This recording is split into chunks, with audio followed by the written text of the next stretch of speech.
രഹസ്യധാരണകൾ പരസ്യമാകുന്നുവോ? ചർച്ച തുടരുകയാണ്.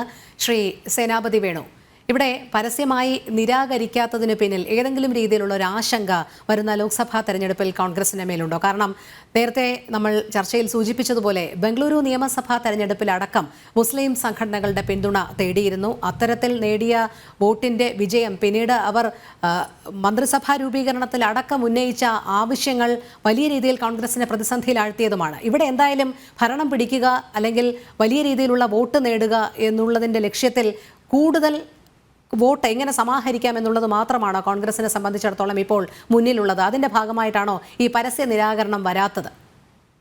അല്ല രോഹിണി, നമ്മൾ തെരഞ്ഞെടുപ്പ് പ്രചരണത്തില് എല്ലാവരും മൈക്ക് പ്രചരണവും മറ്റ് പ്രചരണങ്ങളും ഒക്കെ നടത്താറുണ്ട്. ആ പ്രചരണത്തിൽ നമ്മൾ നടത്തുന്നത് ഈ നാട്ടിലെ മുഴുവൻ ആളുകളും അല്ലെങ്കിൽ ജനാധിപത്യ വിശ്വാസികൾ വോട്ട് ചെയ്യണം, അതിൽ SDPI കാരൻ വോട്ട് ചെയ്യേണ്ട, RSS കാരൻ വോട്ട് ചെയ്യേണ്ട, അതല്ലെങ്കിൽ പോപ്പുലർ ഫ്രണ്ടുകാരൻ വോട്ട് ചെയ്യേണ്ട എന്ന് പറഞ്ഞല്ലല്ലോ നമ്മൾ ആളുകൾ സമീപിക്കുന്നത്. ഇപ്പോൾ വഴിയിൽ ഒരു സ്ഥാനാർത്ഥി വോട്ട് ചോദിച്ചു പോകുമ്പോൾ CITUവിന്റെ ഓഫീസ് കണ്ടാൽ ഭാരതീയ ജനതാ പാർട്ടിയുടെ സ്ഥാനാർത്ഥി അവിടെ ഇറങ്ങി ഞങ്ങൾ വോട്ട് ചെയ്യണം, വോട്ട് അഭ്യർത്ഥിക്കും. അപ്പുറത്തോടെ പോകുന്ന ഒരാള് SDPI കാരനാവട്ടെ ഏത് പാർട്ടിക്കാരനാകട്ടെ അവനെ വഴിയിൽ കണ്ടാൽ വോട്ട് ചോദിക്കും. അതാണല്ലോ ജനാധിപത്യത്തിലെ മര്യാദ എന്ന് പറയുന്നത്. ഇവിടെ വളരെ സ്പഷ്ടമായിട്ട് ഞങ്ങൾ സൂചിപ്പിച്ചു കഴിഞ്ഞ ഒരു കാര്യമാണ് SDPI പോലുള്ള വർഗീയ സംഘടനകൾ. അത് ഏത് വർഗീയത, ന്യൂനപക്ഷ വർഗീയതയാണെങ്കിലും ഭൂരിപക്ഷ വർഗീയതയാണെങ്കിലും ഞങ്ങൾ അവരുമായി ഒരു തെരഞ്ഞെടുപ്പ് സഖ്യമോ നീക്കുപോക്കോ. അതിവിടെ ശ്രീ ബൽദേവ് സാർ പറഞ്ഞതിൽ വസ്തുതാപരമായ പെശകുണ്ട്. ഞങ്ങൾ ഒരു കാലഘട്ടത്തിലും അങ്ങ് പറഞ്ഞത് പകല് SDPIയും രാത്രിയില് കോൺഗ്രസും, അല്ലെങ്കിൽ പകല് കോൺഗ്രസും രാത്രിയിൽ RSSും, അതൊന്നും അങ്ങനെയുള്ള ഒരാളും ഇന്ത്യൻ നാഷണൽ കോൺഗ്രസ് ഇത് വളരെ എന്താ പറഞ്ഞ ജനാധിപത്യപരമായ രീതിയിൽ ഓപ്പൺ ആയിട്ട് പ്രവർത്തിക്കുന്ന ഒരു പാർട്ടിയല്ലേ. ഞങ്ങൾ അടച്ചിട്ട മുറികളിലുള്ള ചർച്ചയോ അതല്ല എങ്കിൽ ഇരുമ്പ് മറക്കിനുള്ളിലൊന്നും പ്രവർത്തിക്കുന്ന ഒരു പാർട്ടിയല്ലല്ലോ. വളരെ ജനാധിപത്യപരമായ രീതിയിൽ ആ ജനാധിപത്യത്തിന്റെ ഗുണവും ഉണ്ട് ദോഷവും ഉണ്ട് ഞങ്ങൾക്ക്. അതുകൊണ്ട് തന്നെ ഞങ്ങൾ പറയുന്നു. പിന്നെ ഈ മുസ്ലിം സംഘടനകളുടെ വോട്ടുകൾ, രോഹിണി ഒരു കാര്യം മനസ്സിലാക്കേണ്ടത്, ഈ SDPI എന്ന് പറയുന്ന ഈ പാർട്ടി അവര് ഇന്ത്യയിലെ മുഴുവൻ മുസ്ലിങ്ങളെ പ്രതിനിധാനം ചെയ്യുന്നവരോ ഒന്നുമല്ല. ഇവിടെ വോട്ടുകളുടെ കാര്യം പറഞ്ഞതിൽ ഞാൻ എന്റെ കണക്ക് ഞാൻ ഇപ്പോൾ നോക്കിയിട്ട് കാണുന്നില്ല. ഞാൻ മനസ്സിലാക്കുന്നത് കഴിഞ്ഞ പാർലമെന്റ് തെരഞ്ഞെടുപ്പിൽ മൊത്തം കിട്ടിയ വോട്ടുകളുടെ SDPIക്ക് കിട്ടിയ വോട്ടുകളുടെ എണ്ണം 83,000 എന്നാണ് ഞാനൊരു കണക്കിൽ വായിച്ചത്. ശരിയോ? സബ്ജക്ട് ടു കറക്ഷൻ പോട്ടെ, എന്തുമാകട്ടെ. ഇനി SDPIക്ക് എത്ര ലക്ഷം വോട്ട് കിട്ടിയാലും ഞങ്ങൾക്ക് കഴിഞ്ഞ പാർലമെന്റ് തെരഞ്ഞെടുപ്പിലെ ഭൂരിപക്ഷം എന്ന് പറയുന്നത്, ഞാനിപ്പോ ഇടുക്കിയിൽ നിന്ന് സംസാരിക്കുമ്പോൾ ഞങ്ങളുടെ സ്ഥാനാർത്ഥിയുടെ ഭൂരിപക്ഷം എന്ന് പറയുന്നത് 1,71,153 വോട്ടിന്റെ ഭൂരിപക്ഷമാണ്. ഞങ്ങൾ എല്ലാ പാർലമെന്റ് മണ്ഡലങ്ങളിലും 1,00,000, 3,00,000, 90,000, ഈവൻ രാജ്മോഹൻ ഉണ്ണിത്താൻ അദ്ദേഹത്തിന് പോലും 92,000 93,000 വോട്ടിന്റെ ഭൂരിപക്ഷം കിട്ടിയതാണ്. അപ്പൊ പിന്നെ ഇനിയിപ്പോ SDPI കാരൻ ഇവർക്കുള്ള 5,000 10,000 വോട്ട്, അത് ഞങ്ങളെ സംബന്ധിച്ചിടത്തോളം ആ തെരഞ്ഞെടുപ്പിൽ ഞങ്ങൾക്ക് ഇനി വരാൻ പോകുന്ന തെരഞ്ഞെടുപ്പിൽ അത് ഞങ്ങൾക്കൊരു വിഷയമല്ല. പിന്നെ ആരെങ്കിലും വഴിയിൽ നിന്ന് പറയുകയാണ് ഞാൻ കോൺഗ്രസിന് വോട്ട് ചെയ്യുന്നു UDFന് വോട്ട് ചെയ്യുന്നു എന്ന് പറഞ്ഞാൽ വേണ്ട എന്ന് ഞങ്ങൾ ഇപ്പോൾ തൽക്കാലം പറയുന്നില്ല. കാരണം ജനാധിപത്യപരമായ രീതിയിൽ തെരഞ്ഞെടുപ്പ് നടക്കുന്നത് കൊണ്ട്. അത് ബൽദേവ് സച്ചിദാനന്ദനോട് ചോദിച്ചു, നിങ്ങൾക്ക് SDPI നിങ്ങൾക്കാണ് പിന്തുണ പ്രഖ്യാപിച്ചതെങ്കിൽ ഇത് ആരോടാ സാറേ നിങ്ങൾ പറയുന്നത്? ഇടതുപക്ഷക്കാരൻ നിങ്ങൾ പരസ്യമായിട്ട് അവരുമായിട്ട് ബാന്ധവം നടത്തി എത്രയോ മുനിസിപ്പാലിറ്റികളിലും പഞ്ചായത്തുകളിലും ഒക്കെ ഇപ്പോഴും നിങ്ങൾ അവരുമായിട്ട്, ഞാൻ ഈരാറ്റുപേട്ട ഒരു ഉദാഹരണമായിട്ട് പറഞ്ഞതല്ലേ, അവിടെയൊക്കെ നിങ്ങൾ ഇപ്പോഴും നിലനിൽക്കുന്നു. എന്നിട്ട് പറയുകയാണ് ഇനി SDPI ഞങ്ങൾക്കാണ് പിന്തുണ പ്രഖ്യാപിച്ചത് എങ്കിൽ ഞങ്ങൾ അങ്ങ് പൊട്ടിത്തെറിച്ചേനെ, ഞങ്ങൾക്ക് പിന്തുണ വേണ്ട എന്നൊന്നും പറഞ്ഞ് അങ്ങനെയൊന്നും ആരും ചെയ്യില്ല. ഒരു തെരഞ്ഞെടുപ്പിൽ അത് ജനാധിപത്യ പ്രക്രിയയാണ്, രാജ്യം അനുവദിക്കുന്ന ജനാധിപത്യ പ്രക്രിയയിൽ ആരെങ്കിലും ഞങ്ങൾക്ക് പിന്തുണ ഞാൻ ആദ്യം പറഞ്ഞു, വീണ്ടും ആവർത്തിക്കുന്നു, ഇതൊക്കെ രഹസ്യ ബാലറ്റാണ്. ഇവർ പോയി ഞങ്ങൾക്കാണോ വോട്ട് ചെയ്യുന്നത് അതോ ഞങ്ങൾക്ക് വോട്ട് ചെയ്യുന്നു എന്ന് പ്രചരണം നടത്തിക്കൊണ്ട് ജനങ്ങളുടെ ഇടയിൽ തെറ്റിദ്ധാരണ നടത്താനാണോ? ആർക്കാ ഇതൊക്കെ അറിയാൻ പറ്റുന്നത്? അപ്പോ രഹസ്യ ബാലറ്റിൽ നടക്കുന്ന ഒരു ജനാധിപത്യ പ്രക്രിയയിൽ ആരെങ്കിലും കോൺഗ്രസിനോ UDFനോ പിന്തുണ പ്രഖ്യാപിച്ചിട്ടുണ്ടെങ്കിൽ ഞങ്ങളത് നിരാകരിക്കാനില്ല. പക്ഷേ ഞങ്ങളുടെ രാഷ്ട്രീയ നിലപാട് ഞങ്ങൾ സുവ്യക്തമായി അത് എല്ലാ കാലഘട്ടത്തിലും പറഞ്ഞിട്ടുള്ളതാണ്. ഈ സംഘടനകളുമായി, ഈ വർഗീയ സംഘടനകളുമായി, അത് ന്യൂനപക്ഷ വർഗീയതയാകട്ടെ അത് ഭൂരിപക്ഷ വർഗീയതയാകട്ടെ, ആയുധം കൊണ്ട് സംസാരിക്കുന്ന ആ സംഘടനകളുമായി ഞങ്ങൾക്കൊരു സന്ധിയുമില്ല. സന്ധിയില്ലാത്ത പോരാട്ടം ഞങ്ങൾ അവർക്കെതിരെ ജനാധിപത്യത്തിന്റെ രീതിയിൽ ഞങ്ങൾ നടത്തും. അത് കോൺഗ്രസിന്റെ ഞങ്ങളുടെ ഒരു ധർമ്മമായിട്ട് തന്നെ ഞങ്ങൾ കരുതുന്നു. അതുകൊണ്ട് തന്നെ വളരെ സുവ്യക്തമായി ഞങ്ങൾ പറഞ്ഞ് വീണ്ടും ആവർത്തിക്കുന്നു.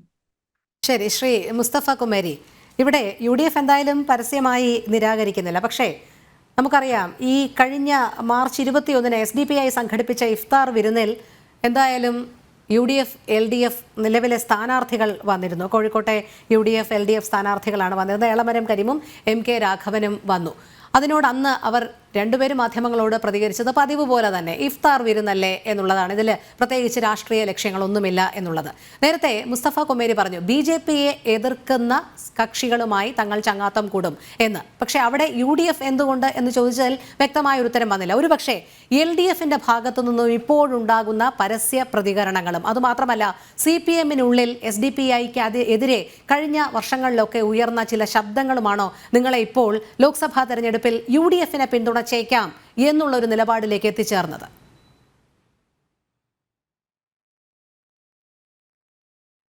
അതിനു മുമ്പായി ഉല്ലാസ് ബാബു ഉയർത്തിയ പ്രധാന ചോദ്യമുണ്ട്. ആലപ്പുഴയിലെ ഞങ്ങളുടെ പ്രിയപ്പെട്ട ഷാൻ സംസ്ഥാന സെക്രട്ടറി കൊല്ലപ്പെട്ടു, പാലക്കാട് സുബൈർ കൊല്ലപ്പെട്ടു, കണ്ണൂരിൽ സെയ്ദ് സലാഹുദ്ദീൻ കൊല്ലപ്പെട്ടു.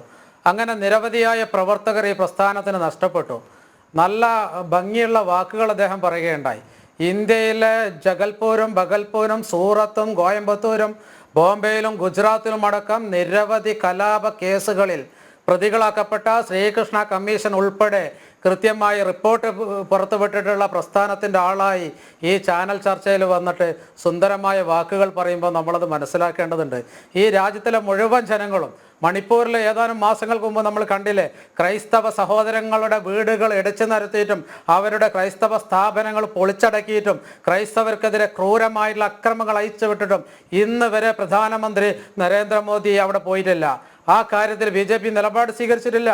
ഇന്ത്യ രാജ്യത്ത് അങ്ങോളം ഇങ്ങോളം കലാപങ്ങൾ നടപ്പിലാക്കുന്നതിന് നേതൃത്വം കൊടുക്കുകയും പശുവിൻ്റെ പേരിൽ നിരപരാധികളായിട്ടുള്ള ആൾക്കാരെ കന്നുകാലി കച്ചവടം ചെയ്യുന്നവരെ പോലും കൊന്നൊടുക്കുന്ന ഇന്ത്യ രാജ്യത്ത് ലോകത്ത് പട്ടിണിയിൽ 111 സ്ഥാനത്ത് നിൽക്കുന്ന നമ്മുടെ ഭാരതം, നമ്മുടെ രാജ്യം നമ്മൾ പരിശോധിക്കേണ്ടതുണ്ട്.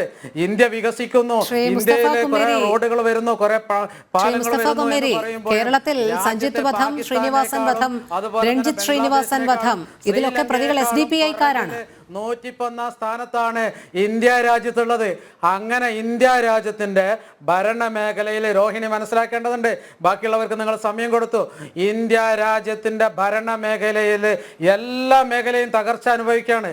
അവിടെയാണ് ഈ രാജ്യത്തെ ഇന്ത്യ മുന്നണിയും അതുപോലുള്ള പ്രസ്ഥാനങ്ങളൊക്കെ ഒരുമിച്ച് നിൽക്കുന്നു. അതുകൊണ്ട് പാർട്ടി കൃത്യമായിട്ട് ആ മെസ്സേജ് നൽകിയിട്ടുണ്ട്. ഇന്ത്യ രാജ്യത്ത് ഇന്ത്യ മുന്നണിക്ക് നേതൃത്വം കൊടുക്കുന്ന കോൺഗ്രസ് നേതൃത്വം നൽകുന്ന കേരളത്തിലെ UDFന് 20 മണ്ഡലങ്ങളിൽ ഈ തെരഞ്ഞെടുപ്പിൽ പാർട്ടി പിന്തുണ പ്രഖ്യാപിക്കുന്നു.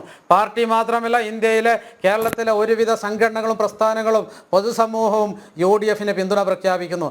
അത് ഈ രാജ്യത്തെ BJPക്കെതിരെയുള്ള നിലപാടാണ്. പാർട്ടി SDPയെ സംബന്ധിച്ചിടത്തോളം കൃത്യമായിട്ടുള്ള രാഷ്ട്രീയ നിലപാട് സ്വീകരിക്കുന്ന ശ്രീ മുസ്തഫ, ആ ഒരു നിലപാട് വ്യക്തമാക്കിയതിലൂടെ എന്തുമാത്രം വെല്ലുവിളിയാണ് SDPI കഴിഞ്ഞ ദിവസങ്ങളിൽ തൊട്ട് നേരിടേണ്ടി വന്നിട്ടുള്ളത്. കാരണം UDF അത് അംഗീകരിക്കുന്നില്ല, തങ്ങൾ ആവശ്യപ്പെട്ടില്ല എന്നാണ് അവർ പറയുന്നത്. LDF അപ്പാടെ നിരാകരിക്കുന്നു. ഞങ്ങൾക്ക് ഇത്തരം തീവ്രവാദ ശക്തികളുമായി യാതൊരു ബന്ധവും വേണ്ട, തങ്ങൾക്കായിരുന്നു ഇങ്ങനെ ഒരു പിന്തുണ പ്രഖ്യാപിച്ചു തരുന്നെങ്കിൽ ഞങ്ങൾ അസന്നിഗ്ധമായി അതിനെ എതിർത്തേനെ എന്നും പറയുന്നു. എന്തുമാത്രം വെല്ലുവിളിയാണ് SDPI നേരിടുന്നത്? അതെന്തുകൊണ്ടാണ് എന്ന് SDPI എപ്പോഴെങ്കിലും ചിന്തിക്കുന്നുണ്ടോ? എന്തുകൊണ്ടാണ് നിങ്ങളെ ഇങ്ങനെ പരസ്യമായി തള്ളിപ്പറയാൻ അവർ ഉദ്ദേശിക്കുന്നത്? രഹസ്യമായി വോട്ട് കിട്ടിയാൽ കൊള്ളാം. രോഹിണിയുടെ പ്രസക്തമായ ചോദ്യമാണ്. SDPI സംബന്ധിച്ചിടത്തോളം അതിൻ്റെ രാഷ്ട്രീയ നിലപാട് സംസ്ഥാന കമ്മിറ്റി ചർച്ച ചെയ്തെടുത്ത നിലപാടാണ്. അത് UDFന് പിന്തുണ കൊടുക്കുക എന്നുള്ളതാണ്. UDF സ്വീകരിക്കുന്നോ തള്ളുന്നോ സ്വീകരിക്കണമെന്നോ എന്നും ഞങ്ങൾ പറഞ്ഞില്ല. ഞങ്ങളെ സംബന്ധിച്ചിടത്തോളം ഈ രാജ്യത്ത് BJPക്കെതിരെ ഒരു വോട്ട് കൂടുതൽ ചെയ്യാൻ പറ്റുമോ അത് ആ അർത്ഥത്തിലാണ് കേരളത്തിൽ UDFന് പിന്തുണ നൽകിയിട്ടുള്ളത്. കൃത്യമായ നിലപാട് അത് പാർട്ടി പ്രഖ്യാപിച്ചിട്ടുണ്ട്. CAA പൗരത്വ വിഷയവുമായി ബന്ധപ്പെട്ട് കോൺഗ്രസ് നിലപാട് വ്യക്തമാക്കി. ജാതി സെൻസസുമായി ബന്ധപ്പെട്ട് കോൺഗ്രസ് നിലപാട് വ്യക്തമാക്കി. ഞാൻ ചോദിക്കട്ടെ, CPM LDF കേരളത്തിൽ ജാതി സെൻസസ് നടപ്പിലാക്കാൻ തയ്യാറുണ്ടോ? CAAക്കെതിരെ പറയുന്നുണ്ട്, ജാതി സെൻസസ് നടപ്പിലാക്കാൻ കേരളത്തിലെ LDFന് തയ്യാറുണ്ടോ? ആ ജാതി സെൻസസിൻ്റെ കാര്യത്തിലും UDFും കോൺഗ്രസും കൃത്യമായി നിലപാട് സ്വീകരിച്ചു.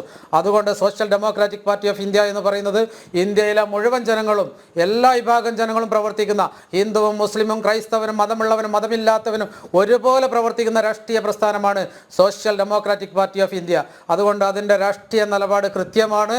ഈ രാജ്യത്തിൻ്റെ ഭരണഘടന നിലനിർത്താൻ, ഈ രാജ്യം തന്നെ നിലനിൽക്കാൻ, ഈ രാജ്യത്തെ ഫാഷിസത്തിനെ തുടച്ചു നീക്കാൻ നിലവിലെ സംവിധാനം എന്നുള്ള രീതിയിൽ ഇന്ത്യ മുന്നണിയുടെ തലവനായിട്ടുള്ള കോൺഗ്രസിന് പിന്തുണ നൽകുക, UDFന് പിന്തുണ നൽകുക എന്നുള്ളതാണ് social democratic party of India എടുത്ത നിലപാട്.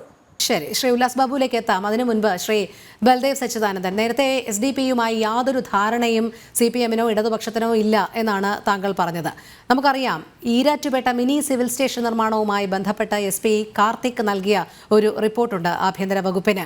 ഈരാറ്റുപേട്ടയിൽ തീവ്രവാദ സ്വഭാവമുണ്ട്, തീവ്രവാദ ശക്തികളുടെ സ്വാധീനമുണ്ട് എന്ന് പറഞ്ഞുകൊണ്ട് ആ റിപ്പോർട്ട് വലിയ വിവാദമായതാണ്. പക്ഷേ SP K കാർത്തിക്കിനെതിരെ നടപടിയെടുക്കണം എന്നാവശ്യപ്പെട്ടുകൊണ്ട് രംഗത്തെത്തിയത് CPM നേതാക്കളും SDPI നേതാക്കളുമായിരുന്നു.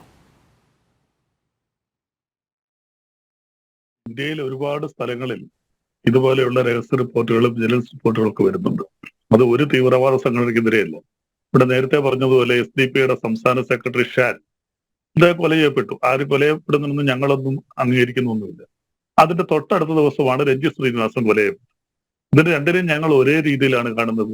ഇപ്പൊ കൊല ചെയ്യപ്പെട്ടത് ഒരു ഹിന്ദു ആണെങ്കിൽ കൊന്നത് മുസ്ലിമും ആണെങ്കിൽ അത് തീവ്രവാദവും, തിരിച്ച് കൊല ചെയ്യപ്പെട്ടത് മുസ്ലിമും കൊന്നത് ഹിന്ദുവുമാണെങ്കിൽ അത് ദേശീയവാദവും എന്നതിനെയാണ് ഞങ്ങൾ കാണാത്തത്.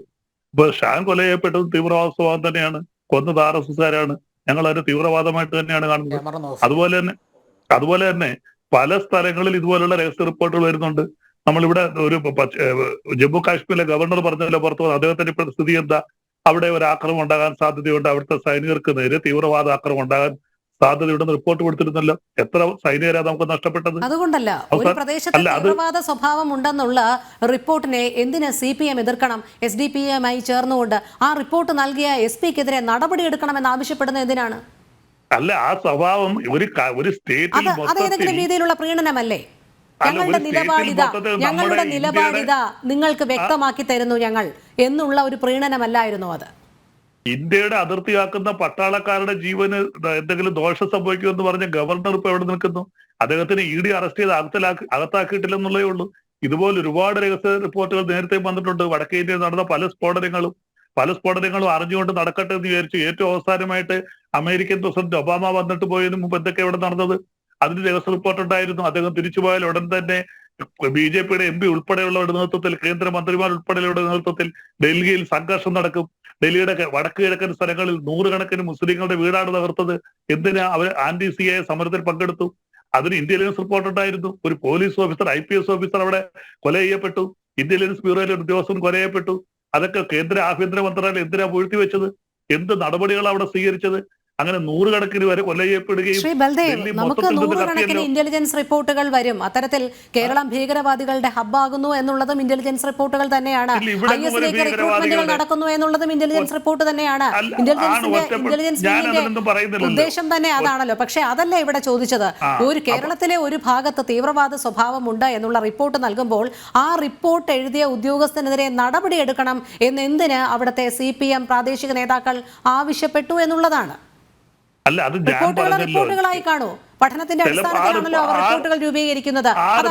അതല്ല CPM-ന്റെ പ്രാദേശിക നേതാക്കൾ അവിടെ തീവ്രവാദ സ്വഭാവം ഇല്ല എന്ന് പറഞ്ഞാൽ അത് അംഗീകരിക്കണോ സമൂഹം? ആ റിപ്പോർട്ടുകളുടെ അടിസ്ഥാനത്തിൽ അവർക്ക് വിശ്വാസ്യത ഉണ്ടായിരിക്കില്ല. പല റിപ്പോർട്ടുകളും ശരിയാവണമെന്നുണ്ടോ? അപ്പൊ അത് തന്നെയാണ് ഇവിടെ നേരത്തെ കേന്ദ്ര ആഭ്യന്തര മന്ത്രാലയം പറഞ്ഞത്. ആർക്ക് വിശ്വാസ്യതയില്ല?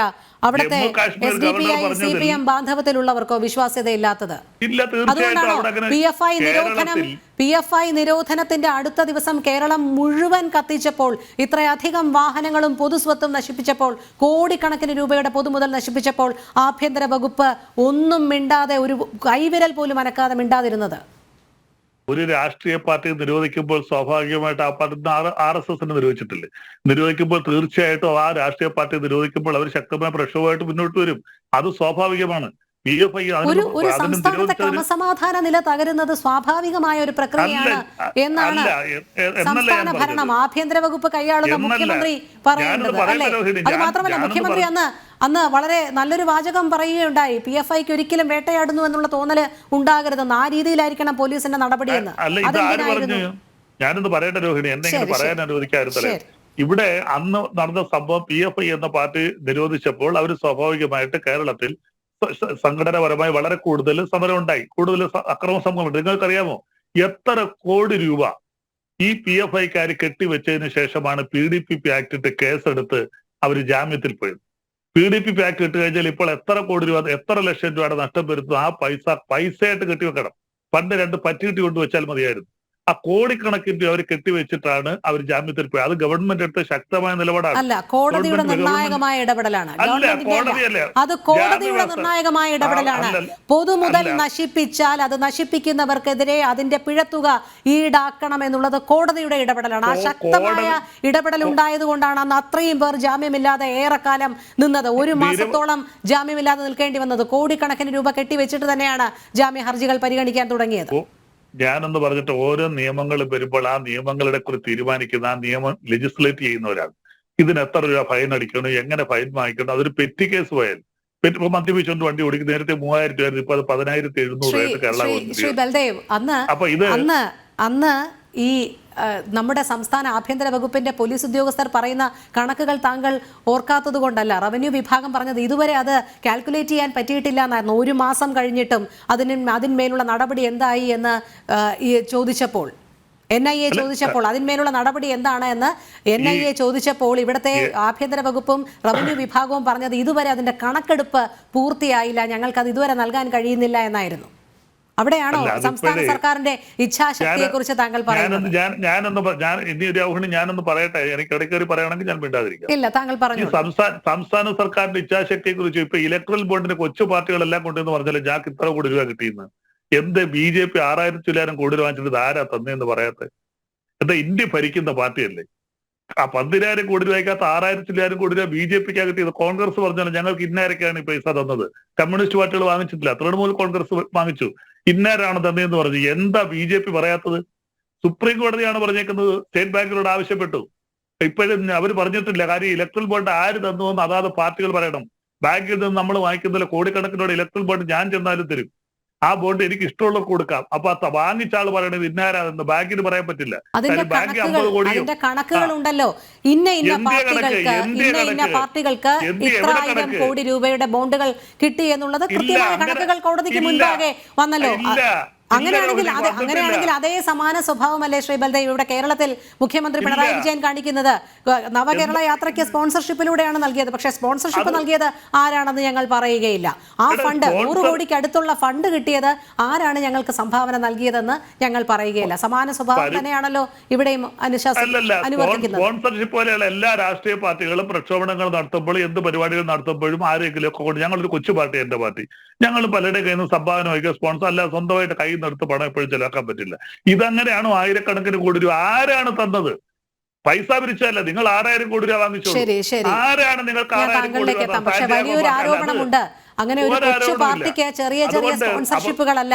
കാരണം ഈ നികുതി വെട്ടിപ്പ് അതിനൊരു മറയാണ് എന്നുള്ളത്. കൃത്യമായി നികുതി പിരിച്ചെടുക്കാത്തത്, സ്വർണ്ണ കടകളിൽ നിന്ന്, വലിയ സ്വർണ്ണ വ്യാപാരികളിൽ നിന്ന് കൃത്യമായി നികുതി പിരിച്ചെടുക്കാത്തത് ഈ കണക്കുകൾ മറച്ചുവെക്കാനാണ് എന്നുള്ളത് തന്നെയാണ്. താങ്കളിലേക്ക് എത്താം.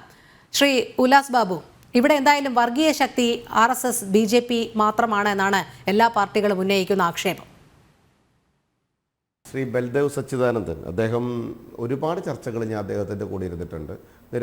നിരവധി ചർച്ചകൾ അദ്ദേഹവുമായിട്ട് പല ചാനലുകൾ ഉണ്ടായിട്ടുണ്ട്. ഞാൻ അദ്ദേഹത്തിൻ്റെ ചർച്ചകൾ കേൾക്കാറുമുണ്ട്. ഒരുവിധമൊക്കെ കാര്യഗൗരവമായിട്ട് പഠിച്ച് കാര്യങ്ങളെ അവതരിപ്പിക്കുന്നതിനാണ്. പക്ഷേ ഇങ്ങനെ ഒരു സ്കിപ്പ് ചെയ്തുകൊണ്ട് സൂത്രപ്പണി നടത്തിയിട്ടുള്ളൊരു ചർച്ച ഞാൻ പൊതുവേ അദ്ദേഹത്തിൽ നിന്ന് കാലങ്ങൾക്ക് ശേഷം ഇപ്പോഴാണ് കണ്ടത്. കാരണം അത് അപ്പുറത്ത് അദ്ദേഹത്തിൻ്റെ ഉത്തരം മുട്ടിക്കുന്ന ചോദ്യമായതുകൊണ്ടും SDP എന്ന് പറയപ്പെടുന്ന ഇവിടെ രഹസ്യബാന്ധവുമുള്ള സംഘടനയുമായിട്ടുള്ള കച്ചവടവുമായതുകൊണ്ടാണ് ആ സ്കിപ്പിംഗ് പൊളിറ്റിക്സ്. അങ്ങ് ചോദിച്ചു, അങ്ങയുടെ സംഘടന എന്താണെന്ന് പറഞ്ഞാൽ ചെറിയ സംഘടനയാണ്, അതിന് 100 കോടി രൂപയുടെ അടുത്ത് സംഭാവന കിട്ടിയത് പുറത്തു പറയാൻ പറ്റില്ല എന്ന്. എൻ്റെ പൊന്നു ബൽദേവേ, ഞങ്ങളുടെ രാഷ്ട്രീയ പാർട്ടി ഏകദേശം, നിങ്ങളുടെ സംഘടന ചെറിയ സംഘടന, കേരളത്തിൽ മാത്രമുള്ള 100 കോടി രൂപ ഇരിക്കാമല്ലേ? അപ്പോൾ ഞങ്ങൾക്ക് 1500 മേലെയുള്ള MLA മാരും 303 MP-മാരും അതുപോലെ തന്നെ രാജ്യസഭയിലും കൃത്യമായ സംവിധാനങ്ങളുള്ള, അതുപോലെ ഒരുപാട് സംസ്ഥാനങ്ങളും ഭരിക്കുന്ന ഒരു രാഷ്ട്രീയ സംഘടനയ്ക്ക് നിരവധി ആളുകൾ സംഭാവന തരും. ആ സംഭാവന 20 കോടി ഇലക്ട്രൽ ബോണ്ട് കിട്ടിയതിൽ 6000 അല്ലെങ്കിൽ 7000 കഴിച്ചാൽ ബാക്കി 13,000 കോടി വാങ്ങിച്ചു വെച്ചിട്ടുള്ളത് മതിലെ രാഷ്ട്രീയ സംഘടനകളല്ലേ? ഒരു സംസ്ഥാനം ഭരിക്കുന്ന നിരവധി സംഘടനകൾ കൃത്യമായിട്ട് ഇലക്ട്രൽ ബോണ്ട് കോടിക്കണക്കിന് റുപ്യ മേടിച്ച് ഏത് രാഷ്ട്രീയത്തിൻ്റെ അടിസ്ഥാനത്തിലാണ് DMK മേടിച്ച പൈസ എന്തിൻ്റെ അടിസ്ഥാനത്തിലാണ് 25 കോടി രൂപ RTGS വഴിക്ക് CPIM എന്ന് പറയുന്ന രാഷ്ട്രീയ സംഘടന എന്ന് പറഞ്ഞാൽ ബൽദേവ് ഇപ്പം പറഞ്ഞ ആ ചെറിയ രാഷ്ട്രീയ സംഘടനയ്ക്ക് DMK മേടിച്ച ഇലക്ട്രൽ ബോണ്ടിൽ നിന്ന് RTGS അയച്ചിട്ടുണ്ട്. ഞാൻ വേണമെങ്കിൽ ലിസ്റ്റ് തരാം. 25 കോടി റുപ്യ അതും മേടിച്ച് സുഖമായി നിങ്ങൾ കഴിച്ചു. പിന്നെ നിങ്ങൾ എന്താ പറഞ്ഞേ, 7 വർഷക്കാലം ഞങ്ങൾ നടത്തിയ രാഷ്ട്രീയ ഭരണത്തിൽ നിങ്ങൾ പാട്ടപ്പിരിവ് നടത്തിയതിൻ്റെ, നിങ്ങൾ റെസീറ്റ് പിരിവ് നടത്തിയതിന്, നിങ്ങൾ മുതലാളി പിരിവ് നടത്തിയതിനൊക്കെ കണക്ക് എവിടെയെങ്കിലും ഉണ്ടോ? നിങ്ങൾ കൊടുക്കില്ല. നിങ്ങൾക്ക് എന്നും രാഷ്ട്രീയ പാർട്ടിയുടെ പേരിൽ കള്ളപ്പണം പിരിവ് നടത്തുന്നതാണ് നിങ്ങളുടെ ചരിത്രം. അതുകൊണ്ട് നിങ്ങൾ അതിൻ്റെ പേരിൽ വലിയ ശുദ്ധതയൊന്നും എൻ്റെ അടുത്ത് പറയണ്ട. 2, നവകേരള സദസ്സ് നടത്തി കോടിക്കണക്കിന് റുപ്യ ചതിച്ചു, വഞ്ചിച്ചു, പറ്റിച്ചു. ഏതെങ്കിലും ഒരു പാവപ്പെട്ടവന് 2 കിലോ പുളുങ്കുരു വറുത്തു കൊടുക്കാൻ സാധിച്ചുമോ നിങ്ങളുടെ നവകേരള സദസ്സ് കൊണ്ട്? ഒന്ന് പറ. കരുവന്നൂർ ബാങ്കിൽ 5 അക്കൗണ്ട് ഉണ്ടെന്ന് അപ്പോൾ പുതിയ കണ്ടെത്തൽ. അങ്ങനെ അക്കൗണ്ടുകളിൽ കോടിക്കണക്കിന് ഉറുപ്പിയ സൂത്രപ്പണിയിലൂടെ നേടിയെടുക്കുന്ന രാഷ്ട്രീയ സംഘടന നേതാവ് വന്ന് ചാരിത്ര പ്രസംഗം. പിന്നെ വേറെ SDP ഒരു നേതാവ് പറഞ്ഞു മണിപ്പൂരിൽ അദ്ദേഹത്തിന് വലിയ വേദനയുണ്ട്. എനിക്ക് ചിരിയാണ് വരുന്നത് രോഹിണി. കുന്തിരിക്കം പുകയ്ക്കുന്നവരോട് സൂക്ഷിക്കാൻ പറഞ്ഞ് പരസ്യമായി മുദ്രാവാക്യം വിളിച്ച് ഈ കേരള രാഷ്ട്രീയത്തിൽ കൊലപാതക രാഷ്ട്രീയത്തിൻ്റെ ഏറ്റവും വലിയ നേതാക്കന്മാരായി വളർന്നു വന്ന ഇവർക്ക് മണിപ്പൂരിനെ കുറിച്ച് ദുഃഖമുണ്ടെന്ന്. മണിപ്പൂരിൻ്റെ രാഷ്ട്രീയത്തിൽ കൃത്യമായിട്ട് BJP എന്താ നരേന്ദ്രമോദി പോകാത്തതെന്ന് SDP വാക്കാലാണല്ലോ ഞങ്ങളുടെ ഇന്ത്യ ഭരിക്കുന്ന പ്രധാനമന്ത്രി എന്ത് ചെയ്യണം, ഏത് ചെയ്യണം, എങ്ങനെ പോകണം, പോകണ്ടാതിരിക്കേണ്ടത് തീരുമാനിക്കേണ്ടത്. ഇന്ത്യയുടെ ആഭ്യന്തര വകുപ്പ് ഭരിക്കുന്ന മന്ത്രി കൃത്യമായിട്ട് ബഹുമാനായിട്ടുള്ള അമിത്ഷാ അദ്ദേഹത്തിൻ്റെ കൂടെയുള്ള മന്ത്രിയെ 15 ദിവസത്തോളം അവിടെ കൊണ്ടു നിർത്തി മണിപ്പൂർ വിഷയത്തിനകത്ത് കൃത്യമായി ഇടപെടൽ നടത്തി അവിടെ നടത്തിയ വംശീയ വഴക്കുകളെ കൃത്യമായി അതിനെ മോണിറ്റർ ചെയ്ത് അതിൻ്റെ സിസ്റ്റം കുറയ്ക്കുന്ന ഘട്ടം ഘട്ടമായിട്ടുള്ള പ്രവർത്തനങ്ങളിൽ കൃത്യമായി ഇടപെടൽ ഉണ്ടായിട്ട് 93-ലും 96-ലും 97-ലും ഒക്കെ ഇതേ പ്രശ്നങ്ങൾ അവർ തമ്മിൽ പരസ്പര വംശീയ തർക്കങ്ങൾ ഉണ്ടാകുമ്പോൾ ഇന്ദ്രജിത്ത് ഗുപ്തയടക്കം ആഭ്യന്തരമന്ത്രിയായിരിക്കുന്ന സമയത്ത് എന്ന് പറഞ്ഞാൽ CPIയുടെ അങ്ങനെ നിരവധി സ്ഥലങ്ങളിൽ ജ്യോതിരാദിത്യ സിന്ധ്യ പാർലമെന്റിൽ പറഞ്ഞ വാക്കുകൾ ഇന്നും പാർലമെന്റിൽ ഉണ്ടല്ലോ. ആ കാലഘട്ടത്തിൽ ഇവിടെ വംശീയ കലാപം നടക്കുമ്പോൾ ഒരു മന്ത്രി പോലും അവിടെ പോയില്ലോ, അന്ന് ഞാൻ കോൺഗ്രസിലുണ്ടായിരുന്നു എന്ന് പറഞ്ഞ വാക്കുകൾ ഇന്ന് പാർലമെന്റിന്റെ ഫ്ലോറിലുണ്ട്. ആ വംശീയ കലാപങ്ങളെ ഒതുക്കി നിർത്തി പതുക്കെ കൈകാര്യം ചെയ്യാൻ പറ്റുള്ളൂ, ഒരു സംശയവും വേണ്ട. അതിനെ കൈകാര്യം ചെയ്യേണ്ട രീതിയിൽ കൈകാര്യം ചെയ്ത് അതിന് കൃത്യമായ ഇടപെടലുകൾ നടത്തി കേന്ദ്രമന്ത്രി 15 ദിവസം ക്യാമ്പ് ചെയ്ത് ആ പ്രവർത്തിക്ക് നേതൃത്വം കൊടുത്തിട്ടുണ്ട്. ആ പഠിപ്പൊന്നും നിങ്ങൾ പഠിപ്പിക്കണ്ട. നിങ്ങൾ മണിപ്പൂരിലേക്ക് നോക്കി കരയുന്നത് കാണുമ്പോൾ ആ ജോസഫ് മാഷിന്റെ കൈ വെട്ടി കളഞ്ഞില്ലേ നിങ്ങൾ? അതിന് നിങ്ങൾക്കൊരു ദുഃഖം തോന്നുന്നില്ലല്ലേ? ജോസഫ് മാഷിന്റെ കൈ വെട്ടിക്കളയ, അവലും മലരും പൂജിക്കുന്നവനോട് നിങ്ങൾക്ക് വിരോധം, കുന്തിരിക്കം ഒന്ന് മരിച്ചു കഴിഞ്ഞാൽ വീശുന്നവനോട് നിങ്ങൾക്ക് വിരോധം. അവരെയൊക്കെ നിങ്ങൾ എങ്ങനെ അറങ്കൊല ചെയ്ത് വീഴ്ത്തുമ്പോൾ നിങ്ങൾക്ക് യാതൊരു വിഷമവുമില്ല. ആ നിങ്ങളാണോ മതേതരത്തെക്കുറിച്ച് പറയുന്നത്? ആ നിങ്ങളാണോ ഡെമോക്രസിയെക്കുറിച്ച് പറയുന്നത്? ഈ മതേതരത്വം ഡെമോക്രസിയെന്നും പറയാൻ യോഗ്യതയില്ലാത്ത ഒരു വ്യക്തി അതിനെക്കുറിച്ച് വാചാടനാകുമ്പോൾ നമുക്ക് പുച്ഛമല്ലാതെ എന്താണ് തോന്നേണ്ടത്? 2, ബൽദേവ് സച്ചിദാനന്ദൻ ദേശീയ സംവിധാനത്തെക്കുറിച്ച് പറഞ്ഞപ്പോൾ ഞങ്ങളുടെ ദേശീയതയിലുള്ള വിശ്വാസത്തെയും ദേശീയതയിലുള്ള ഞങ്ങളുടെ രാഷ്ട്രീയത്തെയും ആരംഗീകരിക്കുന്നു അവരെ ഞങ്ങൾ സ്വാഗതം ചെയ്യുള്ളൂ, മറ്റൊരാളെ ഞങ്ങൾ സ്വാഗതം ചെയ്യില്ല എന്ന് പറഞ്ഞപ്പോൾ എന്താ ബൽദേവ് പറഞ്ഞു? ഞങ്ങളുടെ ദേശീയതയിൽ ബൽദേവിന് സംശയമുണ്ടെന്നോ?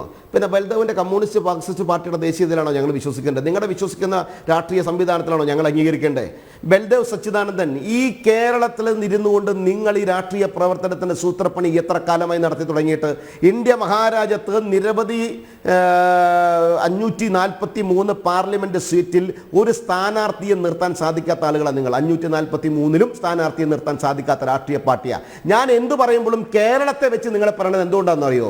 ഇന്ത്യ മഹാരാജ്യത്തെ പൊതുവായി വെച്ച് നിങ്ങളെ ഉദാഹരിക്കാൻ സാധിക്കില്ല സർ. കാരണം നിങ്ങൾ അവിടെ ഇല്ല. നിങ്ങൾ ഈ കേരളം എന്ന സംസ്ഥാനത്ത് മാത്രമേ ഉള്ളൂ.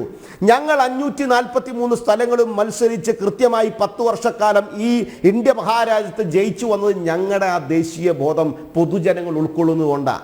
നിങ്ങളിങ്ങനെ പടവലങ്ങ പോലെ തകർന്ന് വരുന്നത് എന്താണെന്നറിയോ? നിങ്ങളുടെ ഈ തട്ടിപ്പും വേട്ടിപ്പും നുണയും ജനങ്ങൾ അംഗീകരിച്ചുകൊണ്ടാണ്. ബൽദേവോട് പറഞ്ഞില്ലേ, ലോകസഭ എന്ന വിശാല ക്യാൻവാസിലേക്ക് പോകുന്നത് കൊണ്ട് ഞങ്ങൾക്ക് SDP വോട്ട് വേണ്ട, എന്നാൽ പഞ്ചായത്ത് തെരഞ്ഞെടുപ്പിൽ ഞങ്ങൾക്ക് അവരെ കെട്ടിപ്പിടിക്കാം, ഉമ്മ വെക്കാം, അവരൊപ്പം മുന്നോട്ട് പോവാം, വോട്ട് വാങ്ങിക്കാം. അത് ഇരാട്ടുപേട്ടയിലായിക്കോട്ടെ, അത് മലപ്പുറത്തെ പാറപ്പുറത്തായിക്കോട്ടെ, അത് ആലപ്പുഴയിലായിക്കോട്ടെ, അത് പത്തനംതിട്ടയിലായിക്കോട്ടെ, എവിടെയാണെങ്കിലും ആവാം. പക്ഷെ ലോകസഭയിൽ വേണ്ട. ഒരു ഉളുപ്പും നാണവുമില്ലാതെ ജനങ്ങളുടെ മുമ്പിൽ ഇങ്ങനെ 2 നില വർത്തമാനം പറയാൻ കമ്മ്യൂണിസ്റ്റ് മാർക്സിസ്റ്റ് പാർട്ടിയുടെ നേതാക്കന്മാരുടെ കഴിവ് ഒന്ന് കണ്ടുപിടിക്കേണ്ടത് തന്നെയാണ് ബൽദേവ്. ഞങ്ങൾ കൃത്യമായി പറയുന്നു രോഹിണി, നിങ്ങൾ ഇലക്ട്രൽ ബോണ്ട് ചർച്ച ചെയ്തോ, നിങ്ങൾ മണിപ്പൂർ ചർച്ച ചെയ്തോ, നിങ്ങൾ കർഷകന്റെ വിഷയം ചർച്ച ചെയ്തോ, നിങ്ങൾ സാധാരണക്കാരന്റെ വിഷയം ചർച്ച ചെയ്തോ, നിങ്ങൾ ചെറുപ്പക്കാരുടെ വിഷയം ചർച്ച ചെയ്തോ, നിങ്ങൾ ഇന്ത്യയുടെ ഇക്കോണമിയെ കുറിച്ച് ചർച്ച ചെയ്തോ, ഞങ്ങളുടെ തട്ട്, ഞങ്ങളുടെ തുലാസ് കൃത്യമായി തന്നെ തന്നിരിക്കും സർ. കാരണം എന്താണെന്ന് അറിയാമോ? ഞങ്ങളുടെ രാഷ്ട്രീയത്തിൽ ഞങ്ങൾ 10 വർഷക്കാലം ഇന്ത്യ മഹാരാജ്യത്തെ കൈപ്പിടിച്ചുയർത്തിയത് ഈ രാജ്യത്തിന്റെ വികസന സ്വപ്നങ്ങളെ ഒപ്പം നിർത്തിക്കൊണ്ടാ. ഞങ്ങൾ കൊലയും കൊലപാതകങ്ങളും മാത്രമാണ് ഞങ്ങളുടെ രാഷ്ട്രീയ അജണ്ടയാക്കി നിർത്തിയത് എന്ന് പറയുന്ന SDP പോലെയുള്ള ഒരു രാഷ്ട്രീയ സംഘടനയുമായിട്ടല്ല ഞങ്ങൾ താരതമ്യപ്പെടുത്താൻ ആഗ്രഹിക്കുന്നു, ഞങ്ങൾ പ്രവർത്തിക്കാൻ ആഗ്രഹിക്കുന്നു. കമ്മ്യൂണിസ്റ്റ് മാർക്സിസ്റ്റ് പാർട്ടി എന്ന് പറയപ്പെടുന്ന ജനിച്ചത് മുതൽ ഈ നിമിഷം വരെ തട്ടിപ്പും വെട്ടിപ്പും കള്ളത്തരങ്ങളും സൂത്രപ്പണികളും അഴിമതിയും നടത്തുന്ന ഒരു കുടുംബം മുഴുവൻ അഴിമതി നടത്തി അതാണ് ശരിയെന്ന് വിശ്വസിക്കുന്ന സഖാക്കന്മാരുമുള്ള രാഷ്ട്രീയ സംഘടനയുമായിട്ടല്ല ഞങ്ങൾ താരതമ്യം ചെയ്യാൻ ആഗ്രഹിക്കുന്നത്. ഞങ്ങൾ ആഗ്രഹിക്കുന്നത് ലോക രാഷ്ട്രത്തിന്റെ നെറുകിലേക്ക് ഇന്ത്യ രാജ്യത്തിന്റെ വികസന കാഴ്ചപ്പാടുകളെ ഉയർത്തിക്കൊണ്ട് ഈ ലോക രാഷ്ട്രത്തിലെ ഇന്ത്യയുടെ ഡെവലപ്മെന്റ് അംഗീകരിച്ചുകൊണ്ട് ഈ ലോകം ഇന്ത്യയെ നോക്കുന്ന രീതിയിലേക്ക് വളരുന്ന സാഹചര്യം ഉണ്ടാക്കാനാ. അല്ലാണ്ട് ബൽദേവ് സച്ചിദാനന്ദന്റെ പാർട്ടിയെ പോലെ ഇന്ത്യ മഹാരാജ്യത്തിന്റെ പ്രവൃത്തിയെക്കുറിച്ച്, യൂണിയനെ കുറിച്ച് കേസ് കൊടുത്തു പോയിട്ട് അത് 3 കോടി റുപ്യ ചെലവാക്കി ഞങ്ങൾക്ക് കടം തരാനുണ്ടേ എന്ന് പറഞ്ഞ് നടന്നവർ പരാജയപ്പെട്ടു പോയ സമയത്ത് അതും കേന്ദ്രത്തിന്റെ നേരെ വെക്കുന്ന രാഷ്ട്രീയമല്ല ഞങ്ങളുടേത്. നിങ്ങൾ എവിടെയൊക്കെ പ്രവൃത്തി നടത്തിയിട്ടുണ്ടോ ബൽദേവ് സച്ചിദാനന്ദൻ, അവിടെയൊക്കെ പരാജയപ്പെട്ടിട്ടുണ്ട്. നിങ്ങളുടെ ഈ കേരളത്തിനകത്ത് സാധാരണക്കാരായിട്ടുള്ള ജനവിഭാഗങ്ങളെ ഒന്നൊന്നൊന്നായി ഇഞ്ചിഞ്ചിഞ്ചിഞ്ചായി നിങ്ങൾ തകർക്കുന്നു. ക്ഷേമ പെൻഷൻ കൊടുക്കാതെ, ശമ്പളം കൊടുക്കാതെ, വിലക്കയറ്റത്തിലൂടെ സാധാരണക്കാരൻ അവസാനത്തെ ഗതികേടുന്ന രീതിയിലേക്ക് അവരെ തള്ളിയിട്ടുകൊണ്ട് ഒരു പോഷകാഹാരം കുറക്കാൻ കഴിവില്ലാത്ത വിദ്യാഭ്യാസ മന്ത്രിയുള്ള പാർട്ടിയുടെ നേതാവല്ലേ നിങ്ങൾ? ആ നിങ്ങൾക്ക് ഞങ്ങളോട് ചോദ്യം ചെയ്യാൻ എന്ത് അധികാരമാണുള്ളത്, എന്ത് അർത്ഥമാണുള്ളത്? ഞങ്ങളുടെ രാഷ്ട്രീയം വളരെ കൃത്യമാണ് രോഹിണി.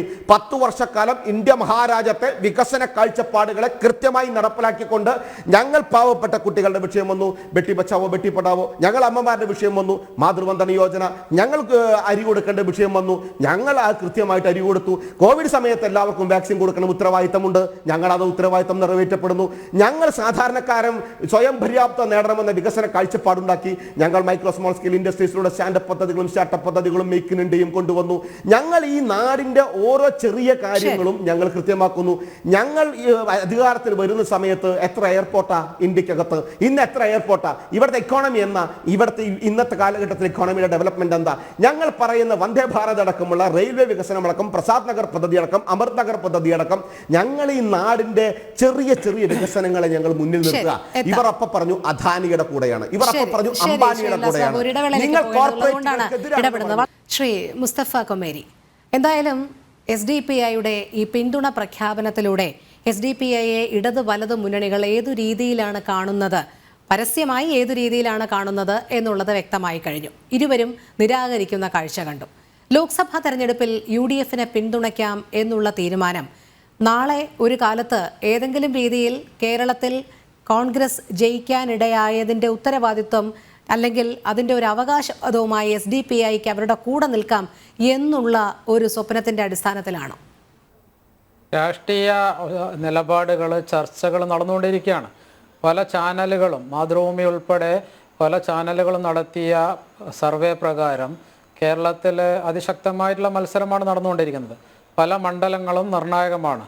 ബലദേവ് പറഞ്ഞതുപോലെയല്ല, കേരളത്തിലെ 100 വോട്ടാണെങ്കിൽ പോലും ആ 100 വോട്ട് നിർണായകമാകുന്ന ഒരു തെരഞ്ഞെടുപ്പാണ് ഈ തെരഞ്ഞെടുപ്പ്.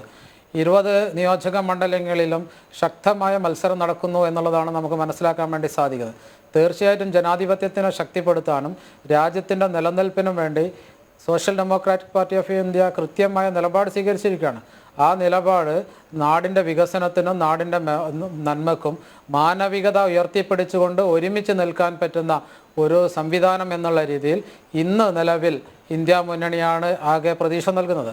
ആ ഇന്ത്യ മുന്നണിക്ക് നേതൃത്വം കൊടുക്കുന്ന, കേരളത്തിലെ UDFന് നേതൃത്വം കൊടുക്കുന്ന കോൺഗ്രസിനും UDFനുമാണ് SDPI പിന്തുണ പ്രഖ്യാപിച്ചിട്ടുള്ളത്. തീർച്ചയായിട്ടും അത് ഈ പ്രവാസ ലോകത്തും നമ്മളെ കേരളത്തിലും പൊതുസമൂഹത്തിനിടയിലും അത്യധികം സ്വീകാര്യത നേടിയ ഒരു തീരുമാനമാണ്. ജനങ്ങൾ ഒന്നാകെ അതിനെ ഏറ്റെടുത്തിരിക്കുന്നു. ശ്രീ മുസ്തഫ അതിന്റെ കൊമേരി, പ്രതിഫലനം എന്തായാലും ഈ വരുന്ന തെരഞ്ഞെടുപ്പിൽ ഉണ്ടാകും ഇന്ത്യ എന്നുള്ളതാണ് മുന്നണിക്ക് സോഷ്യൽ കോൺഗ്രസ് ആണ് ഡെമോക്രാറ്റിക് നേതൃത്വം കൊടുക്കുന്നത് എന്ന് താങ്കൾ പറഞ്ഞുവല്ലോ. നമുക്കറിയാം ഇന്ത്യ മുന്നണിക്ക് അകത്തുള്ള പടലപ്പിണക്കങ്ങളൊക്കെ അവരൊക്കെ കോൺഗ്രസ് കഴിഞ്ഞ 5 നിയമസഭാ തെരഞ്ഞെടുപ്പുകളിൽ നടന്ന കോൺഗ്രസിന്റെ വലിയ പരാജയത്തോടെ കോൺഗ്രസിന്റെ ആ ഒരു മുഖം പ്രതിച്ഛായയൊക്കെ തകർന്നിരിക്കുകയാണ്. പലരും കോൺഗ്രസിനോട് മാറി നിൽക്കാനും തങ്ങളുടെയൊക്കെ ദേശീയ നേതാക്കൾ പ്രധാനമന്ത്രി സ്ഥാനത്തേക്ക് വരട്ടെ എന്നുള്ള ആലോചനകളൊക്കെ നടക്കുന്ന സമയത്താണ്. അതുകൊണ്ട് കോൺഗ്രസ് ആണ് ഇതിന്റെ ഒരു പ്രാധാന്യം അല്ലെങ്കിൽ പ്രധാന സ്ഥാനം വഹിക്കുന്നത്, അതുകൊണ്ട് ഞങ്ങൾ പിന്തുണയ്ക്കാം എന്നുള്ളത് തന്നെയാണോ യഥാർത്ഥത്തിലെ വസ്തുത? രോഹിണി നമ്മുടെ ഉല്ലാസ് ബാബുവിന്റെ ഭാഷയിൽ സംസാരിക്കരുത്. നല്ലൊരു മാധ്യമ പ്രവർത്തകയാണ്. ഇന്ത്യ മുന്നണി എന്ന് പറയുന്നത് അത് സംഘികളുടെ അല്ലെങ്കിൽ ഉല്ലാസ് ബാബുവിന്റെ ഭാഷയാണ്. ഇന്ത്യ മുന്നണിയാണ്. ആ ഇന്ത്യ മുന്നണി ഇന്ത്യ രാജ്യത്തുണ്ടാക്കിയിരിക്കുന്ന ഒരു വിപ്ലവകരമായിട്ടുള്ള ഒരു യോജിപ്പുണ്ട്. ആ യോജിപ്പ് കാലഘട്ടത്തിൻ്റെ ഒരു യോജിപ്പാണ്. ആ യോജിപ്പിലാണ് social democratic party of India UDFന് പിന്തുണ പ്രഖ്യാപിച്ചിട്ടുള്ളത്. ആ പിന്തുണ തീർച്ചയായിട്ടും ഈ തെരഞ്ഞെടുപ്പിൽ പ്രതിഫലിക്കും. അതുപോലെ തന്നെ സംഘപരിവാറിനെതിരായിട്ടുള്ള ഓരോ വോട്ടും സമാഹരിക്കാനുള്ള കേരളത്തിലെ ഇന്ത്യയിലെ മുഴുവൻ ജനങ്ങളുടെയും ആഗ്രഹം അത് പൂത്തുലയുക തന്നെ ചെയ്യും. തീർച്ചയായിട്ടും ഇന്ത്യ രാജ്യത്ത് 39% വോട്ടുകൾ മാത്രമുള്ള NDAക്കെതിരെ 61% വരുന്ന ഇന്ത്യയിലെ മുഴുവൻ ജനങ്ങളും ഒരുമിക്കുന്ന ഒരു തെരഞ്ഞെടുപ്പായിരിക്കും. 400 വോട്ട് 400 സീറ്റ് എന്ന് പറഞ്ഞുകൊണ്ട് കേരളത്തിൽ വന്ന് മോദി പ്രസംഗിച്ചതിന് ബദലായിക്കൊണ്ട് ഇന്ത്യ രാജ്യത്ത് മാറ്റമുണ്ടാക്കുന്ന ഒരു തെരഞ്ഞെടുപ്പായി ഈ തെരഞ്ഞെടുപ്പ് മാറും എന്ന കാര്യത്തിൽ യാതൊരു തർക്കവും വേണ്ട. ചർച്ചയുടെ അവസാന ഘട്ടത്തിലേക്ക് കടക്കുകയാണ്. ശ്രീ സേനാപതി വേണു, SDPI നിലപാട് വ്യക്തമാക്കി കഴിഞ്ഞു. നിർണായകമായ ലോക്സഭാ തെരഞ്ഞെടുപ്പിൽ തങ്ങളുടെ വോട്ട് ബലം നിർണായകം തന്നെയാണ്, അത്ര കുറച്ച് കാണേണ്ട കാര്യമില്ല എന്നാണ് SDPI പ്രതിനിധി പറഞ്ഞത്. അതുകൊണ്ട് അവകാശവാദം ഉന്നയിക്കാനുള്ള സാധ്യതകൾ കാണുന്നുണ്ട്. ഇപ്പൊ അവരുടെ അവകാശങ്ങൾ ഉന്നയിക്കാനും അവരുടെ കാര്യം പറയാനും ഒക്കെ ഉള്ള സ്വാതന്ത്ര്യമുണ്ട്. അത് അവർ പറയട്ടെ. പക്ഷേ ഞങ്ങളെ സംബന്ധിച്ചിടത്തോളം ഞങ്ങളുടെ രാഷ്ട്രീയ നിലപാട് വളരെ സുവ്യക്തമായി ഞങ്ങൾ വ്യക്തമാക്കി കഴിഞ്ഞിട്ടുള്ളതാണ്. ഇങ്ങനെയുള്ള ഒരു സംഘടനകളുമായി ഞങ്ങൾ യാതൊരു രീതിയിലുള്ള തെരഞ്ഞെടുപ്പ് സഖ്യമോ തെരഞ്ഞെടുപ്പ് ബാന്ധവോ ഇല്ല എന്നുള്ളത്. പിന്നെ എൻ്റെ സ്നേഹിതൻ ശ്രീ ഉല്ലാസ് ബാബുവിന്റെ പറച്ചിൽ കേട്ട് കഴിഞ്ഞാൽ 10 കൊല്ലത്തിന് ശേഷമാണ് 10 കൊല്ലം ആയുള്ളൂ ഭാരതത്തിൽ വെളിച്ചമുണ്ടായത്. അതിനു മുമ്പ് ദക്ഷിണാഫ്രിക്കയുടെ ഭാഗമായി ഇരുണ്ട ഭൂഖണ്ഡം എന്നുള്ള നിലയിലൊക്കെയാണ് അദ്ദേഹം പറയുന്നത്. ഞാൻ ഉല്ലാസ് ബാബുവിനോട് പറയുന്നു, ഉല്ലാസ് ബാബുവിന്റെ പാർട്ടി കേന്ദ്രത്തിൽ അധികാരത്തിൽ വരുന്നതിന് മുമ്പ് ഡൽഹിയിലെ വിമാനം അതേപോലെ തന്നെയായിരുന്നു. നമുക്ക് ഏതാനും മിനിറ്റുകൾ മാത്രമേ ഉള്ളൂ. എല്ലാവരിലേക്കും എത്താം. It is not a healthy debate, Babu, അങ്ങനെ പറയല്ലേ. അല്ല, നിങ്ങളുടെ നേതാവ് നരേന്ദ്രമോദി അധികാരത്തിൽ നരേന്ദ്രമോദി അധികാരത്തിൽ വരുന്നതിന് മുമ്പ് അദ്ദേഹം വന്നിറങ്ങുന്ന ഡൽഹിയിലെ വിമാനത്താവളം ഉണ്ടല്ലോ, അത് പാലം വിമാനത്താവളമായിരുന്നു. ഇന്ദിരാഗാന്ധിയുടെ പേരിൽ ഇന്റർനാഷണൽ എയർപോർട്ട് അവിടെ ഉണ്ടായിരുന്നു. സാന്താക്രൂസിലെ ബോംബെയിലെ വിമാനത്താവളം നരേന്ദ്രമോദി വരുന്നതിന് മുമ്പുണ്ടായിരുന്നു. കൽക്കട്ടയിലെ ഡംഡം വിമാനത്താവളം നരേന്ദ്രമോദി വരുന്നതിന് മുമ്പുണ്ടായിരുന്നു. തിരുവനന്തപുരത്തെ ഇന്റർനാഷണൽ എയർപോർട്ട് നരേന്ദ്രമോദി രാജ്യത്ത് അധികാരത്തിൽ വരുന്നതിന് മുമ്പുണ്ടായിരുന്നു. നെടുമ്പാശ്ശേരിയിലെ വിമാനത്താവളം നരേന്ദ്രമോദി വരുന്നതിന് മുമ്പ് അധികാരത്തിലുണ്ടായിരുന്നു. നരേന്ദ്രമോദി അധികാരത്തിൽ വരുന്നതിന് മുമ്പ് രാജധാനി എക്സ്പ്രസ് ഉണ്ടായിരുന്നു നമ്മുടെ നാട്ടിൽ. നരേന്ദ്രമോദി അധികാരത്തിൽ വരുന്നതിന് മുമ്പ് തുരന്തോ എക്സ്പ്രസ് നമ്മുടെ നാട്ടിലുണ്ടായിരുന്നു. നരേന്ദ്രമോദി അധികാരത്തിൽ വരുന്നതിന് മുമ്പ് ഗരീബ് കല്യാൺ എക്സ്പ്രസ് നമ്മുടെ നാട്ടിലുണ്ടായിരുന്നു.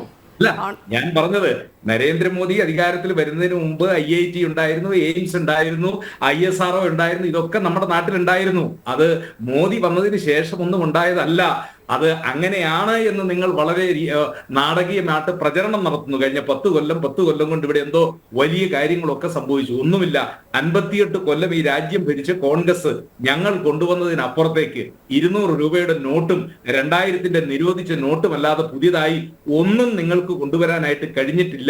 ആ യാഥാർത്ഥ്യം ഇന്ത്യയുടെ മണ്ണിൽ നിലനിൽക്കുകയാണ്. നിങ്ങൾ വികസനത്തെ കുറിച്ചാണ് ശ്രീ ബൽദേവ്, എന്തായാലും ലോക്സഭാ തെരഞ്ഞെടുപ്പിൽ SDPIയുടെ പിന്തുണ വേണ്ട എന്ന് പറഞ്ഞു. പിന്നീട് താങ്കൾ പറഞ്ഞു 5-6 വോട്ടിന്റെ തദ്ദേശ തെരഞ്ഞെടുപ്പുകളിൽ ഒരു പക്ഷേ സ്വീകരിച്ചേക്കാമെന്ന്. എന്തായാലും വരുന്ന തെരഞ്ഞെടുപ്പുകളിലും LDFന്റെ നയം അത് തന്നെ ആയിരിക്കുമോ? ഇടതുപക്ഷത്തിന്റെ നയം വളരെ വ്യക്തമാണ്. ഞാൻ ഒരു കാര്യം ഒന്ന് കാണിക്കുന്നത് ബഹുമാനപ്പെട്ട BJP നേതാവ് നോക്കുന്നല്ലായിരിക്കും. 17/8/2023 ഇന്ത്യൻ എക്സ്പ്രസ് പത്രമാണ്. 2023 over 30% of Gujarat population under nourished. NITI Aayog ഇട്ടേക്കുന്നതാണ്, ഞങ്ങളുടെ ആളുടെ അല്ല. ഇന്ത്യയുടെ പ്രധാനമന്ത്രിയുടെ കീഴിൽ വർക്ക് ചെയ്യുന്ന അല്ല, നീതി ആയോഗ്. ഞാൻ പറഞ്ഞോട്ടെ, റിപ്പോർട്ടുകളിൽ അല്ല അദ്ദേഹം അദ്ദേഹം പറഞ്ഞു, അല്ല ഞാൻ പറയട്ടെ രോഹിണി അങ്ങനെ പറയാതെ. ഞങ്ങൾ പറയുമ്പോൾ ഇടയ്ക്ക് അദ്ദേഹം പറഞ്ഞു കേരളത്തിൽ ഇവിടുത്തെ കുട്ടികൾക്ക് ഒരു നേരത്തെ പോഷകാഹാരം പോലും കൊടുക്കത്തില്ലെന്ന്. 25 വർഷമായിട്ട് ഗുജറാത്ത് ഭരിക്കുന്ന BJP ഭരിക്കുന്നിടത്ത് നീതി ആയോഗ് വിട്ടിരിക്കുന്നതാണ് 38% കുട്ടികൾ അണ്ടർ നറിഷ്ഡ് ആണെന്ന്. അവരുടെ ഭരണത്തിന് വിജയം. പിന്നെ ഇവർ അധികാരത്തിൽ വരുമ്പോൾ 2014 നമുക്ക് 55 ലക്ഷം ഉള്ളായിരുന്നു കോടിക്കടം. ഇപ്പൊ 200 ലക്ഷം കൂടി, 4 മടങ്ങ് 10 വർഷം കൊണ്ട് ഇരട്ടിയാക്കി. ഇവർ 2014 അധികാരത്തിൽ വരുമ്പോൾ ഇവിടെ 16 ലക്ഷം കോടിയുള്ളായിരുന്നു നോട്ട്. ഇപ്പൊ 32 ലക്ഷം കോടിയുണ്ട്.